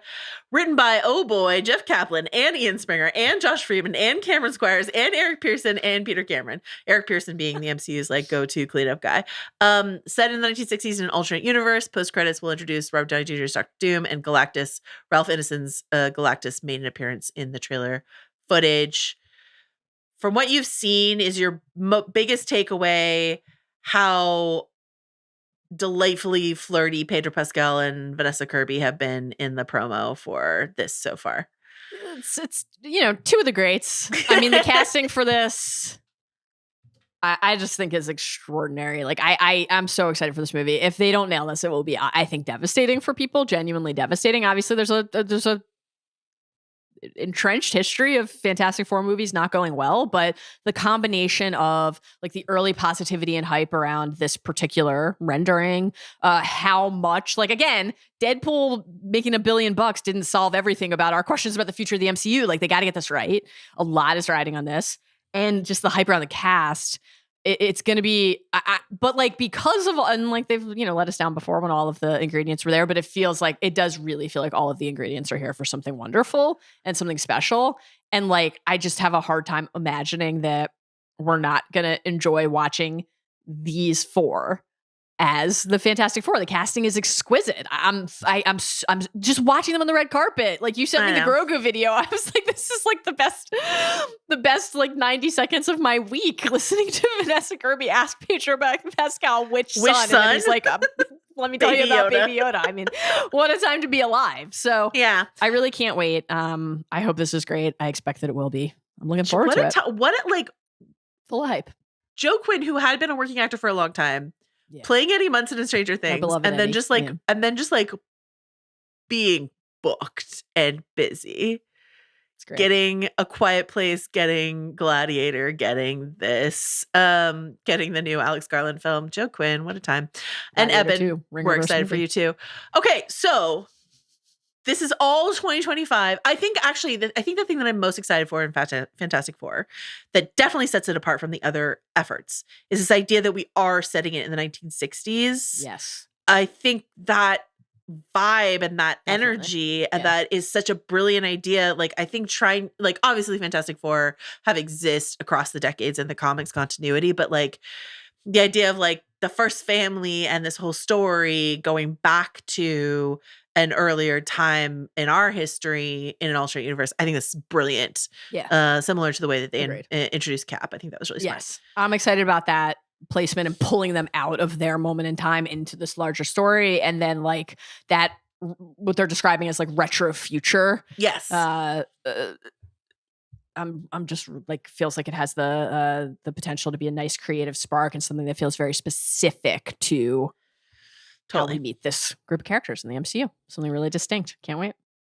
So that's the beginning of Phase 6. Like, that's how we're starting with Fantastic Four, a long anticipated. Blade, allegedly November 7th, 2025. Literally no one believes that. Not even Bob Iger, who said on his Q3 earnings statement, our 2025 theatrical slate has Captain America, Thunderbolts, Fantastic Four, Zootopia 2, Avatar 3. Did not mention Blade because Blade is definitely not coming out November 2025. You don't have to take Wesley Snipes' word for it. I'm here to tell you, I believe this with my whole heart. So will we still get Blade? I really hope so. We don't think we're getting it in 2025. So that's where we are with that. Ironheart, however, speaking of things that have been on the shelf for a long time, Ironheart is coming out in 2025. I don't have a lot to say about it. Shinaka Haj is a creator that I really admire. This is a character that I think got a little bit of a bumpy launch. So I'm curious to see how she does in her own show. Our guy Alden Ehrenreich is here. I'm excited for him, but I'm a little worried. This has been lingering and collecting dust, and Marvel has not deployed it. And so I feel like maybe they're waiting like to sandwich it between Fantastic Four and an Avengers movie in a way that like perhaps we'll be riding so high on those things we won't notice when they just sort of like tuck an Ironheart in there if it's like a little bit more wobbly, or they have time to make like further stabilize it. But the shooting on that has been done for a really long time, so I don't know. Maybe they can find it in the edit. I don't know. Or maybe it's going to be the best thing we've ever seen. I hope so. I think the like balance of the different storylines in Wakanda Forever like was obviously a big discussion point in terms of just our time with Riri and meeting Riri. Like I did enjoy that. So I'm hopeful that the show comes together nicely and is something people enjoy. And then we're in the final stretch here. We've just got a couple of Avengers movies to go. Avengers Doomsday, May 2026. Jody the Russo. this is the thing I want to say about the Avengers movies. Feige has said not every new character that was introduced in Phase 4 and 5 would return at Avengers Doomsday or Secret Wars. So I think that's going to be interesting to think about who's going to make the cut as like, we want to bring them back and who isn't. They're isolated, sort of the horror-based characters like Moon Knight, Scarlet Scarab, Werewolf by Night, Man-Thing, The Eternals, Dane Whitman, Agatha Harkness. Like the MCU could skip all of those characters and not like blend them with everyone else, but like Kamala Khan, Monica Rambeau, Shang-Chi, Jen Walters, Kate Bishop, Loki. I really think Tom's done, but maybe Loki, Sylvie, the new Guardians of the Galaxy, blah, blah, like those are more likely, I think, than some of those other characters. What do you think about that sort of breakdown? Yeah, I guess some of it depends on how much bleed they want between the primary Avengers and the eventual like young Avengers, and whether they want to keep those teams distinct in the cinematic universe or not. That'll have some bearing as well. Will we be fortunate enough to get some pet Avengers in the primary Avengers? I sure hope so. I would expect also like the team to grow between the two Avengers movies. So I don't necessarily think we're going to start with, dozens of characters in the Avengers in Doomsday, but I do think we will then build and add and amend the team by Secret Wars, and hopefully there's room there for that expansion to feel organic. There's an Untitled project that they took off the schedule for 2026. That's gone. Untitled Vision Show. The only reason I want to mention the Vision Show, which was formerly called Vision Quest and is no longer allegedly coming in 2026, is because Kevin Feige has said he hired the showrunner Terry Matalas because he liked what Terry did with Picard season 3, which is an excellent season of television. And this is, as far as I can tell, something somewhat new that they're doing in Marvel Television, where they're hiring a previously experienced showrunner who did a great season of television to come and do a season of television for them. This is them in their showrunner era, and it's sort of just like a new thing. And I think it's great. Secret Wars 2027. A couple new untitled things on the slate for 2027 and some TBDs undated. Anything else you want to say about Marvel to come? I'm excited for Fantastic Four. I'm excited eventually to We're cautiously optimistic. X-Men stories inside of the MCU. I am cautiously optimistic. I am. Yeah. Great. I feel refreshed and revived. I've regenerated. My Marvel soul is regenerated after watching Deadpool and Wolverine. What a time. Well, that's Great to see you, pal. I miss you. We did it. I miss you too. We'll be back for something we haven't talked about in a long time, House of the Dragon, on Wednesday. It weirdly does feel like a long time, even though it's just been days. It's bizarre. Thank you to Steve Ahlman, to Arjuna Ramgopal, to John Richter, to Jomi Adinaran. You guys are all the best. We love you so much, and we will see you soon. Thank you so much. Bye.